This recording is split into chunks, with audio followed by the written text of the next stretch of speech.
Welcome to the 9th video in the Connect Me series Resource Pack 3, Celebrate Your Street Together. I'm Alistair Ganley and I'm here with Jojo Spinks, and tonight we're looking at sharing memories safely. So in the course we talk about reminiscence and oral history recording. So what is the difference between these two, reminiscence and oral history recording? Yeah, it's really helpful just to hold them separately, actually, because they're really quite different and your approach will be quite different. Reminiscence is just memory sharing.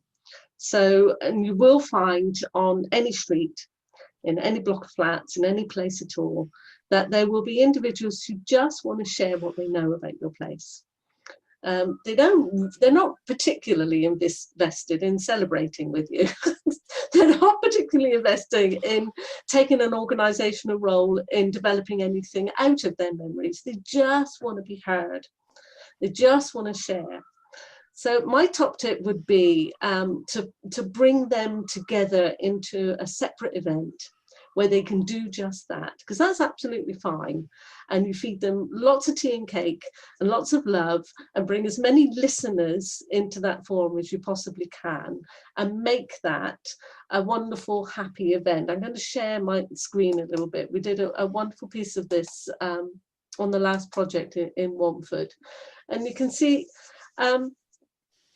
all sorts of ages, lots of cake on the table, big smiles, because they've spent 2 or 3 hours just really sharing what they remember about a place together with no other agenda.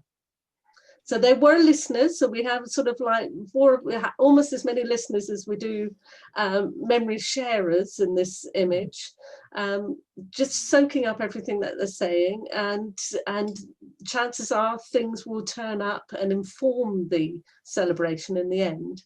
But that's not the point of a reminiscence. The point of a reminiscence is to be heard.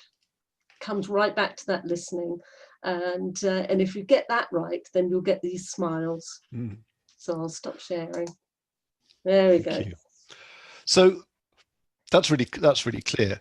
So how is oral history recording different? Yeah. So oral history recording is where you take a little more responsibility for recording that for a specific purpose. So as soon as you start recording someone, either in audio or visual, you're taking responsibility for a set of things. So you're taking their data, essentially. So you're stepping into that world of trust. You're taking responsibility for how you're going to store that information, how you're going to use that information, and also for ensuring that that individual is very clear about that, so before they participate.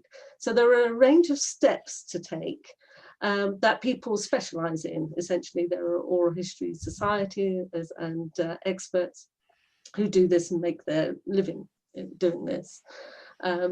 There is a great link on your in your unit that would take you off to ask for more information about doing this. But I would say, don't record memories unless you've stopped and taken that advice, because you need to take responsibility for what you're doing with recordings, how you're keeping them safe, how you're storing them, how you're using them. So it's a lot easier just not to. Keep it at reminiscence level, tea and cake and smiles, memory sharing and lots of good listening.